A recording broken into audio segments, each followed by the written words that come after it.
नहमदुहु व नुसल्ली अला रसूलिहिल करीम अम्मा बाद औज़ु बिल्लाहि मिनश शैतानिर रजीम बिस्मिल्लाहिर रहमानिर रहीम। अस्सलामु अलैकुम। आज हम बात करेंगे कि किसानों से गंदम तो छीन ली गई उन निरखों पर जिन पर हुकूमत ने उसका रेट तय किया था, और बाबू उस छीना जप्टी में डिस्ट्रिक्ट लेवल पर, तहसील लेवल पर, कमिश्नर लेवल पर किसी ट्रक में गंदम देख लेते थे तो उसे पकड़ लेते थे, और किसी का भी होता, किसी ने भी खरीदा उसे कहते थे कि हमारे गुदाम में से ले चलो, अपने पैसे लो और यहाँ से फारग हो जाओ। वही बाबू आज का प्रोग्राम जो है ये एक अपील है। बाबुओ, ठंडे दफातर और बड़ी गाड़ियों से निकलो, किसान को तयशुदा निरखों पर खाद दिलाओ। अब सो क्यों गए हो? जब गंदम मई में या अप्रैल में 3,900 रुपये मन ली गई, उस वक़्त गंदम के निर्ख आम मार्केट में 4,400 4,500 तक चलते थे। किसी ने 2 ट्रक भी खरीद ली तो उस पर छापा मारा जाता, सड़कें ब्लॉक कर दी जाती और कहा जाता कि ये गंदम कहीं नहीं जा सकती। किसान को कहा गया कि तुझे जो तय हुआ है 3,900 रुपया ही मिलेगा। कई किसानों ने ये बात वादे की कि फर्ज करो मेरे 10 एकड़ हैं और 1 एकड़ से मेरी औसत 25 मन की आप लगा लें, तो 500 रुपया भी अगर आप मुझे कम दे रहे हैं तो 1 एकड़ का 12,500 रुपया कम बनता है। 1 एकड़ का 10 एकड़ का 1,20,000 1,25,000 रुपया। गोया आप 10 एकड़ के किसान से डंडे के जोर पर उसे 1,25,000 कम देकर गंदम छीनते रहे, गंदम कब्जे में करते रहे और अपने टारगेट्स के हवाला से अपनी डिप्टी कमिश्नरी, अपनी असिस्टेंट कमिश्नरी, अपनी कमिश्नरी दिखाते रहे और लोगों को, किसानों को जलील और रुस्वा भी किया, बेइज्जत भी किया और गंदम भी छीनी। पावर आपके पास क्या थी कि पीछे शहबाज शरीफ साहब थे, सूबों में वज़राए आला थे, और ये जो लोग थे ये सारे ही बाबुओं के परवरदा हैं, बाबुओं के चहेते, और बाबू इनके चहेते हैं। तभी तो 2.5-3 करोड़ की गाड़ियां लेके इनको दी जा रही हैं। अगली गाड़ी अभी 2 साल ही हुए लेके दी है, बदलो इसको। हम बाबू हैं।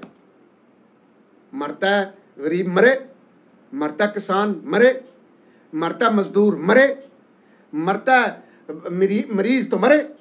हम तो बाबू हैं, हम अशराफिया हैं। और शराफिया भी कौन सा? खुद साख्ता। इन्ना लिल्लाहि व इन्ना इलैहि राजिऊन। जनाब वज़ीर आज़म साहब, आपसे हाथ जोड़ के अर्ज है कि इन बाबुओं को कहें कि वही रवैया इख्तियार करें जो इस साल मई में या अप्रैल में किसानों से गंदम छीनते वक्त करते थे। बेहुरमती भी करते थे, चीज भी उनकी होती थी, सस्ते निरखों पे भी खरीदते थे, बिज़्ज़त भी करते थे और अपनी मर्जी करते थे। और किसान लाचार था, बेबस था, मजबूर था। आज यूरिया खाद, जनाब वज़ीर आज़म, यूरिया खाद या खादें किसान खाता नहीं है, बड़ी मुश्किल से पैसे इकट्ठे करके कहीं से लाता है। उसने मुंजी को डालनी है। इंशाअल्लाह इस साल पाकिस्तान को 1 करोड़ टन चावल पैदा करना चाहिए। 40 से 50 लाख टन मुल्की ज़रूरत और बाकी एक्सपोर्ट करके कीमती ज़र मुबादला कमाना है। लेकिन वो चावल तब आएगा जब उसको खुराक पड़ेगी। क्या? खाद पड़ेगी, अद्वियात मिलेंगी, स्प्रे किया जाएगा, कीड़ा मारा जाएगा। खाद पर आज 500 से लेके 800 रुपए तक जितना दाव लगे फी बोरी अजाफी लिया जा रहा है। कपास पर भी खाद डल रही है, गन्ने पर भी खाद डल रही है। अभी गोया 3 खरीफ की अहम फसलें जो हैं उन पर खाद डल रही है, मकई पर भी किसी हद तक डल रही है, चारा जात पर भी डल रही है। अगर पाकिस्तान में सालाना 10 से 12 करोड़ बोरी यूरिया की इस्तेमाल होती है तो हम समझ लेते हैं कि 4 करोड़ बोरी, 5 करोड़ बोरी गंदम पे होती होगी, कैनोला पे होती होगी, सूरजमुखी पे होती होगी, रबी की फसलात मकई पे होती होगी। लेकिन हुजूर, अगर 5 करोड़ बोरी भी इन खरीफ की फसलों में होती है तो औसतन आप 500 रुपया बोरी का अजाफी ले लें जो किसान से उसकी बेबसी से निकलवाया जा रहा है, तो कितने 100 अरब रुपया बन जाता है। आप खुद अंदाजा लगा लें। 5 करोड़ को 500 रुपए से ज़रब दी जाए तो ये तकरीबन 25 से 30 अरब रुपया बनेगा। ये वो है जो नजायज किसान की जेब से निकलवाया जा रहा है। गोया एक किसान की जिन्स तो खरीदें आप अपने तयशुदा निर्खों पर, और अगर उसे ज्यादा रेट मिलने लगे तो आपका डंडा हरकत में आ जाए, आपकी चमकती हुई गाड़ियां हरकत में आ जाएं, आपकी लैंड क्रूजर और बड़ी बड़ी गाड़ियां हरकत में आ जाएं, आपका महकमा फूड और थानेदार और पुलिस हरकत में आ जाए। एक तरफ किसान को ज़िबा किया जा रहा है कि अगर उसी के 10 एकड़ हैं, उसने 20 बोरियां डालनी हैं, तो 20 बोरियों पर कम से कम उससे 10,000 रुपया जो अजाफी दिया जा रहा है, कहां मर गए खुदा न खास्ता वो रेगुलेटर? क्या हो गया उनको? आज उनकी वो रिस्पॉन्सिबिलिटी वाली रग क्यों नहीं फड़क रही? क्यों नहीं जा रहे इसका खाद का कंट्रोल करने के लिए, रेट का? क्यों नहीं पकड़ रहे उनको जो डाके डाल रहे हैं और नाजायज कमाई कर रहे हैं शार्टेज ला लाकर?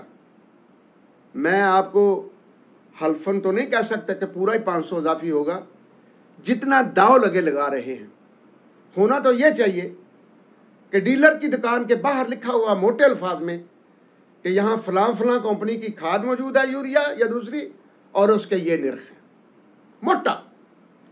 इसके अलावा अगर मामलात ना दुरुस्त हों, डीलर साहबान ना आपकी बात माने या आपकी मुट्ठी डीलर गर्म कर दे, डीसी साहब, एसी साहब, कमिश्नर साहब, तो फिर उसका हल ये है कि हुकूमत तमाम खाद मैन्युफैक्चरर को ऑर्डर करे कि आप हर टाउन में और बड़े शहर में और मंडी में अपनी खाद की एक एक आउटलेट खोलें, अपने बंदों को वहां ड्यूटी दें, वहां सप्लाई खाद की करें और रिटेल में उसकी सेलिंग करें, जब तक ये चावल, कपास, गन्ने वगैरह को खाद डलती है, सो दैट किसान का इस्तेहसाल ना हो, नाजायज ज़ख़ीरा खोरी से फायदा ना उठाया जाए, किसान ना, डीलर ना उठाए, बाबू कमरे से बाहर निकले, उसे समझे कि कोई और भी काम करना है, सिर्फ छीना झपटी नहीं करनी या माल नहीं बनाना।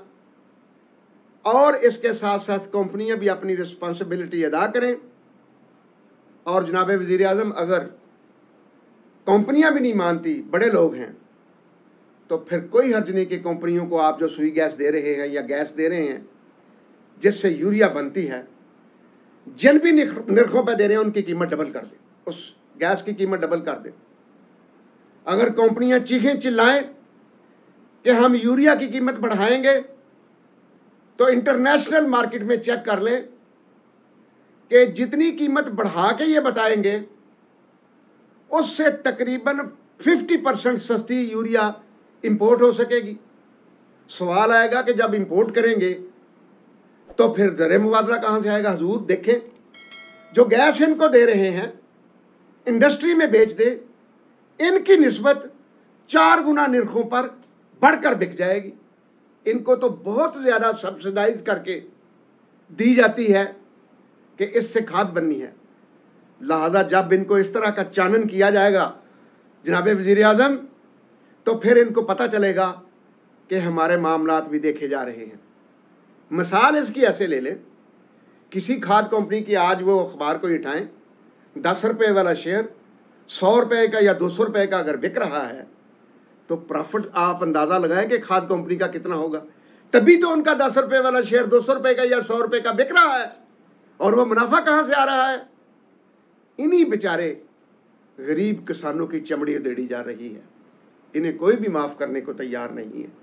और जब इसकी चमड़ी उधेड़ी जाती है तो पाकिस्तान में 60% तो ये हैं, और 24 करोड़ में से 14 करोड़ अगर ये हैं तो अफरा तफरी फैलती है। इस तबके को मजबूत करेंगे, फी एकड़ पैदावार बढ़ेगी। नादानो, खाद ज्यादा देने की कोशिश करो, इसलिए किसान की हौसला अफजाई करो, चे जाए कि आप इसे रोक रहे हैं, ताकि खाद का मुतनासिब इस्तेमाल हो, फी एकड़ पैदावार बढ़े, एक्सपोर्ट उससे बढ़ेगी, इंपोर्ट्स उससे कम होगी, मुल्क मुआशी और माली तौर पर मुस्तहकम होगा।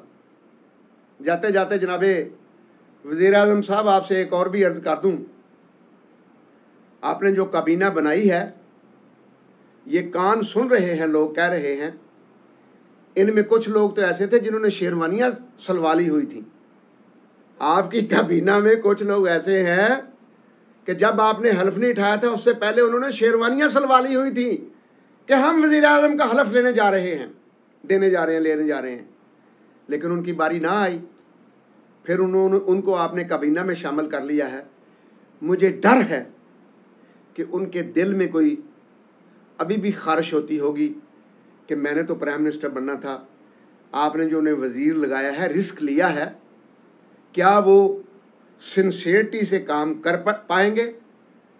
30 से 40% जनाब वज़ीर आज़म, लोगों का मुतालिया है, लोगों के मतलब, लोगों का तजर्बा है लोगों के मतलब कि आपकी काबीना के लोग पाकिस्तानी नहीं हैं। पाकिस्तानी इन द सेंस कि पहले अगर वज़ीर आज़म के लिए माजरत के साथ, मैं कंफर्म नहीं करता, अमेरिका से आर्डर आता था कि फलां आदमी को वज़ीर आज़म बना दो, अब अगर वो नहीं हुआ, एक मुहिब्बे वतन, एक दीनदार, एक खुददार आदमी को वज़ीर आज़म पाकिस्तान बना दिया गया है, तो उसकी काबीना में अमेरिकन नवाज 5-6 वज़ीर झोंक दिए गए हैं, खसूसन खजाना, प्रोडक्शन, तिजारत, फॉरेन अफेयर, ये वो के।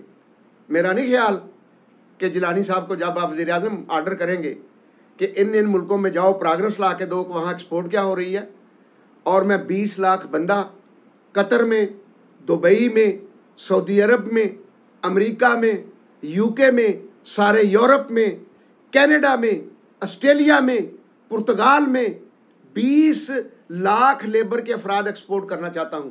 आजकल दुनिया में उसकी शार्ट आई हुई है। देना ही है जिलानी साहब को target, he is a foreign minister. अगर 20 लाख नहीं एक्सपोर्ट करते तो इनकी परफॉर्मेंस की डेली की मॉनिटरिंग करे। पाकिस्तान उस नहज पे आया हुआ है कि आपको मिनिस्टर से लेके चौकीदार तक एनालिसिस करना पड़ेगा कि कौन परफॉर्म कर रहा है। बाकी जनाब वज़ीर आज़म, आपने इस्लामाबाद में सेक्रेटरियों बाबुओं, बड़े बड़े बाबुओं के इधर उधर ट्रांसफर्स की हैं। ट्रांसफर करने की निस्बत एक बंदा तो शुगल कर रहा था कि उन्हें टाइटैनिक की सैर ही करवा देते, चलो खर्चे भी कम होते पाकिस्तान के, और ऐसे लोगों से पाकिस्तानियों की जान भी छूटती। ताहम उनमें 2-4 बंदे अच्छे हैं, जैसे मैं जानता हूँ, मैं दयानतदारी से कह सकता हूँ, राय महमूद है, आपने उसको फूड सिक्योरिटी की जिम्मेदारी दी है एडिशनल। उसे अगर आप फूड सिक्योरिटी का सेक्रेटरी फुल भी लगा दें तो मुझे उम्मीद है, दयानतदार आदमी है, नमाजी है, अखलाक उसमें है, पाकिस्तान से मोहब्बत है, पाकिस्तान में रहना चाहता है। ऐसे और भी चंद अफराद हैं जो आपको वक्त के साथ साथ बताते रहेंगे, उनसे काम लेना चाहिए। और बकिया जो आपने ट्रांसफर्स की हैं, इन्हें जिम्मेदारियां देने की बजाय तकरीबन 50% बाबू जो है ना जी, 20वें, 21वें, 22वें ग्रेड का, उनको मजबूरी है ओएसडी बनाना, घर में बैठकर उनको तनख्वाह देते रहें तो फिर भी रियासत का फ़ायदा होगा, नुकसान नहीं होगा। अस्सलामु अलैकुम व रहमतुल्लाहि व बरकातुहू।